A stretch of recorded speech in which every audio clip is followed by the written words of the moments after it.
The forest floor was a tapestry of damp leaves and broken twigs, each snap underfoot a sharp reminder of his solitude.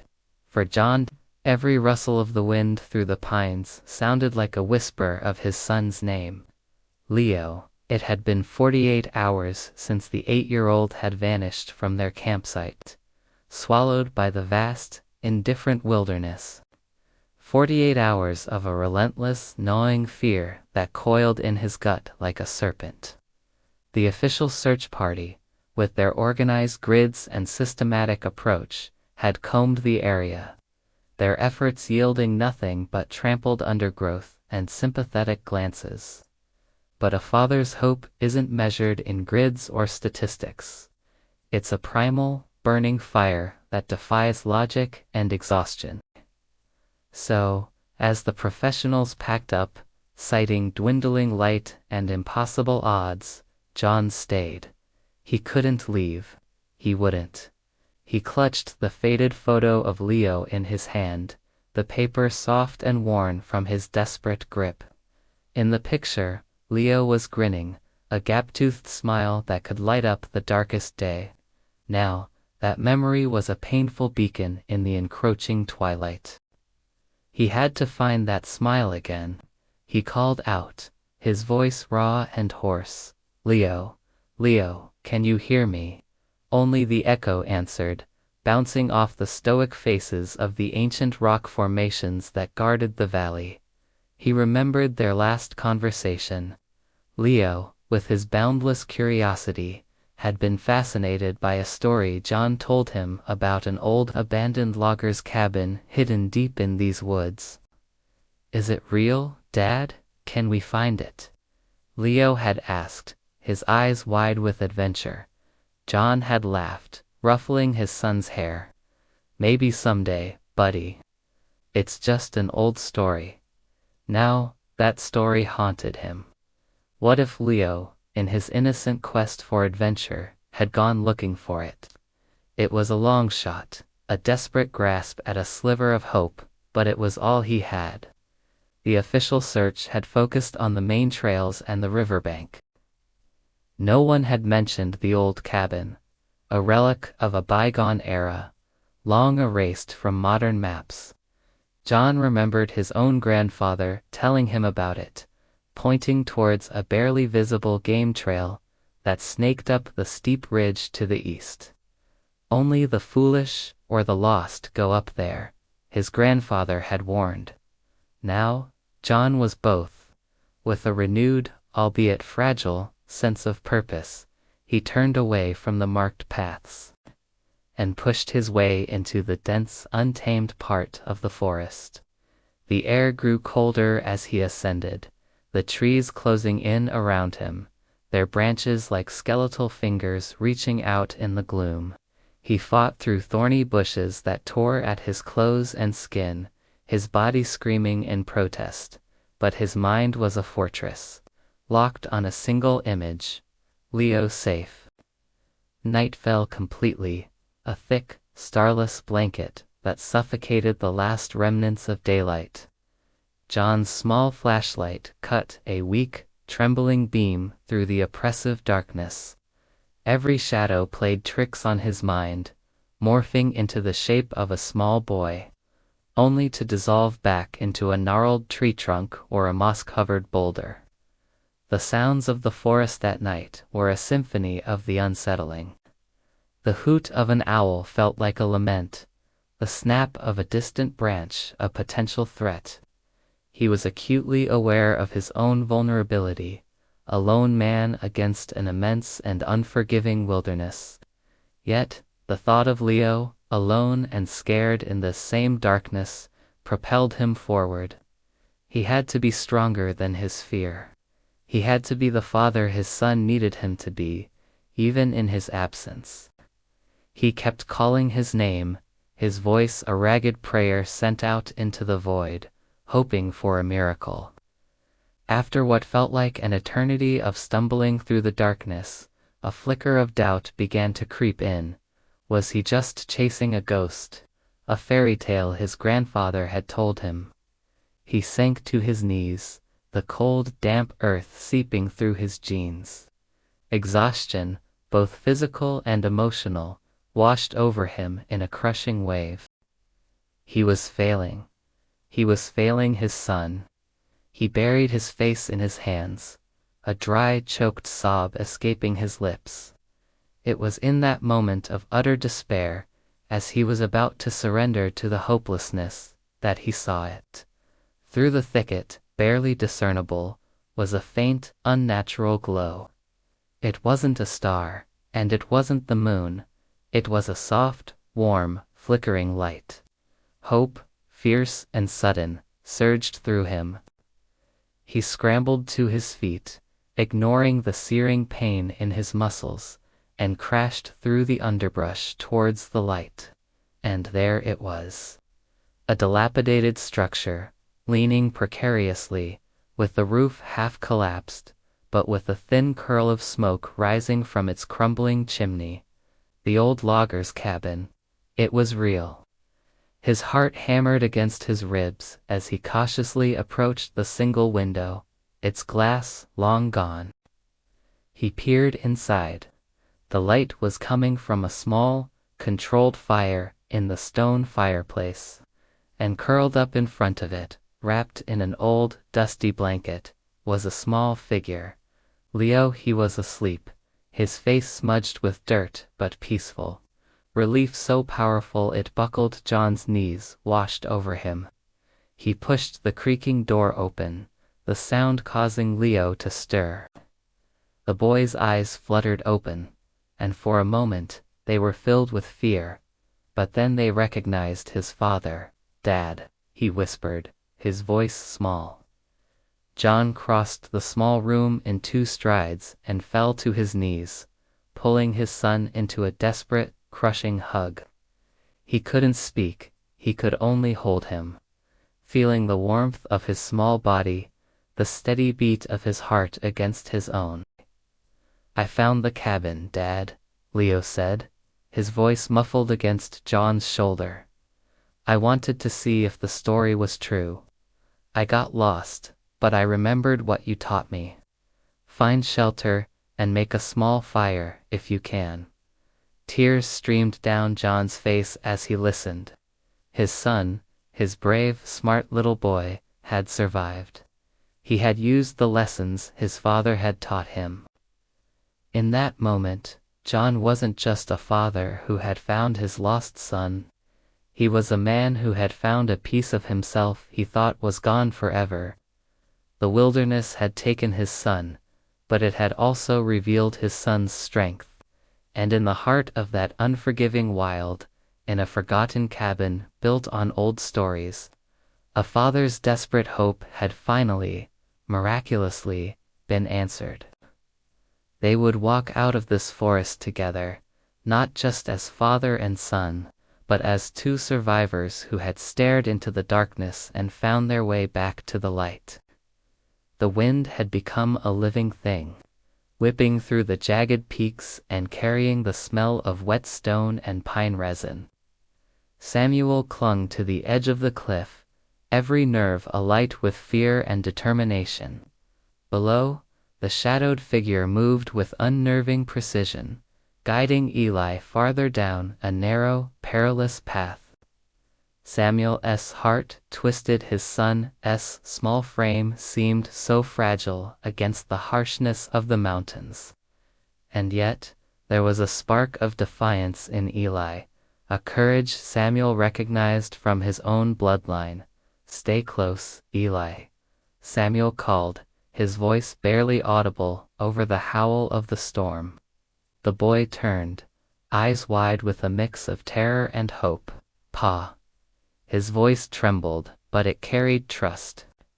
Samuel's chest ached at the sound trust that had been forged in 1,000 quiet moments and now tested in the harshest of trials.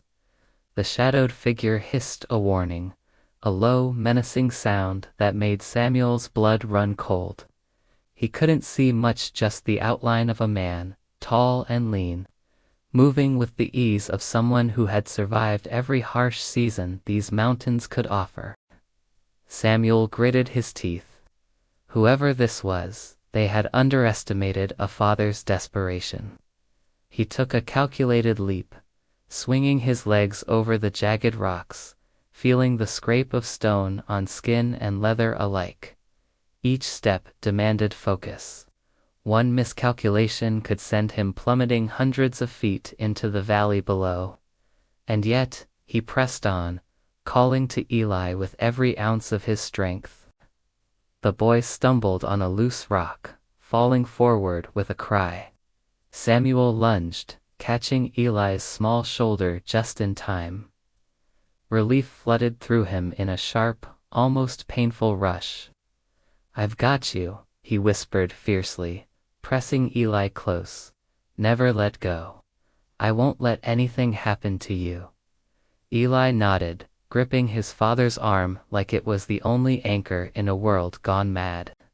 And in that moment, Samuel realized the truth of what he had always known. A father's love was more powerful than fear, more binding than chains, and more enduring than the mountains themselves. But the shadowed figure was relentless. He advanced with careful steps, cutting off their retreat, forcing Samuel to think quickly. Samuel scanned the area, searching for anything rocks, branches, anything that could slow the man down. His gaze settled on a narrow ledge above the outlaw. It was risky, nearly impossible, but it might give him the advantage he needed. "Eli," he said quietly, "climb onto my back. I need you safe." The boy hesitated for a heartbeat, eyes searching his father's face for reassurance. Samuel nodded, gripping him firmly. "Trust me, always trust me." With a grunt, Samuel hoisted Eli onto his back, feeling the small weight press against him, grounding him in purpose. Every muscle screamed, but fear sharpened his senses. The outlaw shouted from below, anger and frustration mixing with the storm. Samuel held his revolver steady, but he knew a direct confrontation now would be too dangerous. Instead, he climbed the treacherous ledge, moving with the careful precision of a man who had learned the harshness of the frontier. As they ascended, Eli whispered softly, almost in awe, "Pa, why didn't anyone help me?" Samuel's heart clenched. He swallowed hard, keeping his voice steady. "Some folks, they don't understand what it means to protect someone. But we will, Eli. We always will." The ledge opened onto a small plateau, the wind whipping through their hair and clothing. From this vantage point, Samuel could see the outlaw clearly, his face partially hidden under a battered hat, eyes cold and calculating. And then, a flicker of recognition crossed the man's features. Samuel froze, heart hammering. There was something familiar about him, a shadow of a past long buried. "Samuel Hayes," the man hissed through clenched teeth. "Didn't expect to see you here." Samuel's grip on Eli tightened. "Who are you? Why have you taken him?" The outlaw laughed, dark and bitter. "You think this is about your boy. This is about settling old scores, Samuel. You made enemies in this land. Enemies who never forgive, never forget." The words cut deep. Samuel had known the frontier could be unforgiving, but he had believed his past misdeeds were buried, that he could start anew with Eli. Now those sins had resurfaced in the most cruel way possible. He looked down at his son, who clung to him without understanding the danger fully, and Samuel's resolve hardened. No past grudge, no outlaw's spite, would take Eli from him. The man advanced, slow but purposeful, stepping onto the plateau. Rocks shifted underfoot, the storm providing cover and chaos alike. Samuel's mind raced, searching for a plan. His eyes landed on a narrow path leading into a dense thicket of pines, a place the outlaw would never follow, without losing balance. It was a gamble, but one Samuel had no choice but to take. "Hold on tight, Eli," he whispered, adjusting the boy. "We ride together, no matter what." Before the man could react, Samuel bolted toward the thicket, leaping over jagged roots and slipping on wet leaves. Eli clung to him like a lifeline, his small hands burning with effort. Behind them, the outlaw cursed and shouted. But the father and son vanished into the pines, swallowed by the storm and the forest. For a fleeting moment, Samuel allowed himself to hope that they could survive, that they could escape the shadow of the past and the threat of the present. But as they pressed deeper into the dense trees, a sharp crack echoed through the forest, a branch breaking under a heavy weight hand. Samuel's blood ran cold. The outlaw had not given up. He was still hunting them, and the mountains were far from forgiving. And somewhere in the distance, hidden by the storm, a deeper secret waited to reveal itself, a secret that would change everything.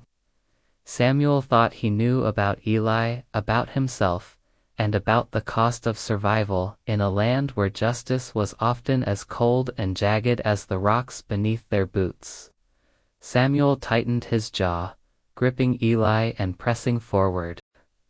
"We will survive this. We must." But even as he whispered the words, he knew the next step could either save them or destroy them both. Have you ever felt like there's a huge, invisible wall between you and someone you love? For me, that person was my dad.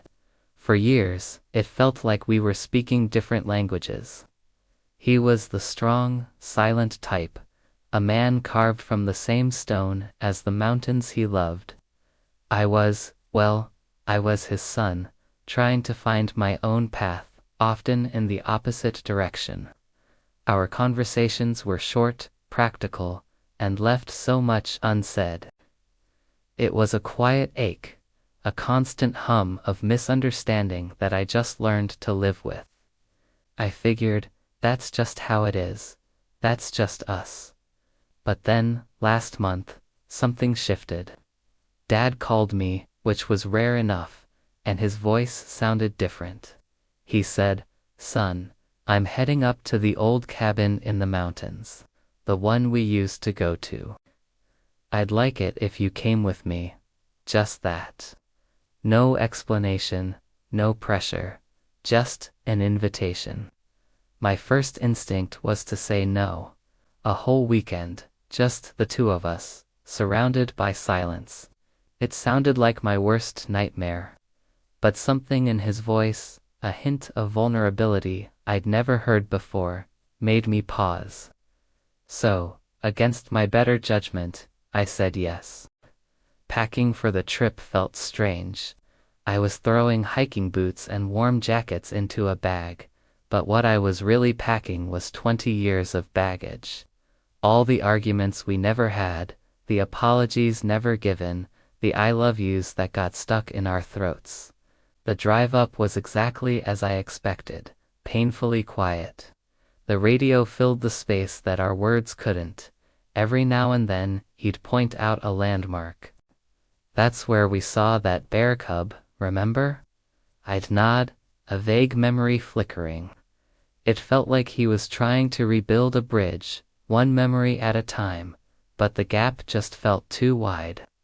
We arrived at the cabin as the sun was setting, painting the sky in shades of orange and purple. It was exactly as I remembered it. Rustic, smelling of pine and old wood smoke. The air was crisp and clean, a world away from the city smog I was used to. That first night, we sat by the fire, the crackling flames the only sound between us.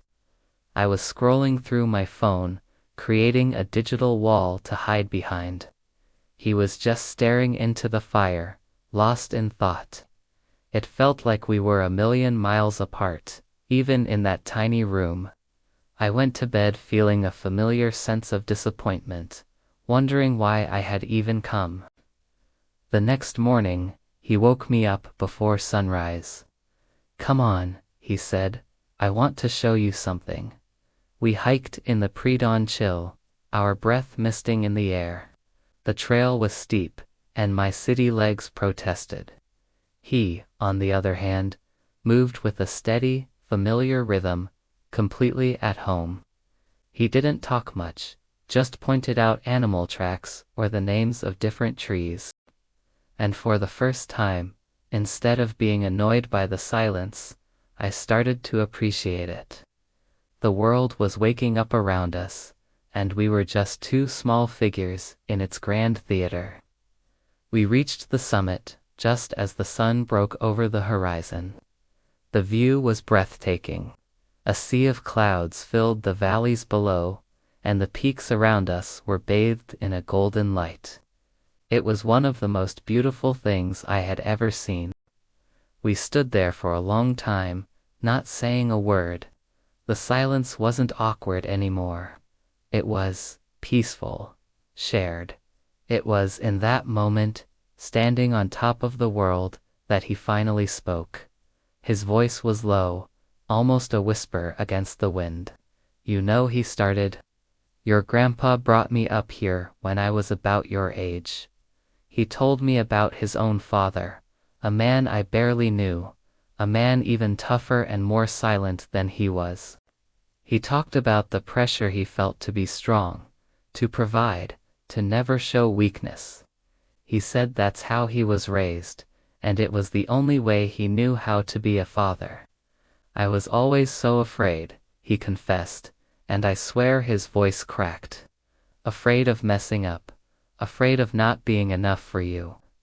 I thought if I just worked hard and gave you everything you needed, that would be enough. I didn't know how to give you me." Hearing my dad, my pillar of strength, admit to being afraid was like a dam breaking inside me. All the years of resentment and misunderstanding just washed away. I saw him not as the distant father I had created in my mind, but as a man, just a man, who was trying his best and was just as lost as I was. He talked about how he saw me pulling away over the years, and it broke his heart. He just didn't know how to bridge the gap. He thought I didn't want him in my life. And then it was my turn. I told him how his silence felt like disapproval, how I mistook his stoicism for a lack of love. I told him about the times I desperately needed his guidance but was too afraid to ask, convinced he wouldn't understand. I told him how I just wanted to hear him say he was proud of me. The words tumbled out, messy and emotional, but for the first time, I felt truly heard. He didn't interrupt. He just listened. His eyes, which had always seemed so stern, were now filled with a deep, profound sadness and understanding. When I finished, there were tears in both our eyes. He pulled me into a hug, a real, tight hug, not one of those awkward, one-armed pats. And standing there, on top of that mountain, with the whole world spread out beneath us, he said the words I had been waiting my entire life to hear. "I am so proud of you, son, more than you will ever know, and I love you." In that moment, the invisible wall between us didn't just crack, it crumbled into dust. It was gone. The hike down was different. We talked the whole way. We laughed. He told me stories about his youth I'd never heard. I told him about my dreams and my fears. We weren't a father and son struggling to connect. We were just two men, two friends, walking side by side. We had found a new language, one that didn't need grand gestures or eloquent speeches. It was a language of shared silence, of quiet understanding, of finally seeing each other for who we really are. That weekend in the mountains didn't magically solve everything, but it gave us a new beginning. It taught me that sometimes you have to get away from everything to find what truly matters. You have to climb a mountain to see things clearly. And most importantly, it taught me that it's never too late to tear down the walls you've built. It's never too late to say what's in your heart. So, if there's someone in your life you feel distant from, maybe all it takes is an invitation. Maybe it's a hike, a coffee, or just a phone call. It might be scary, but it could also be the start of your own mountaintop moment. Thank you for listening to my story. Don't forget to like and subscribe for more.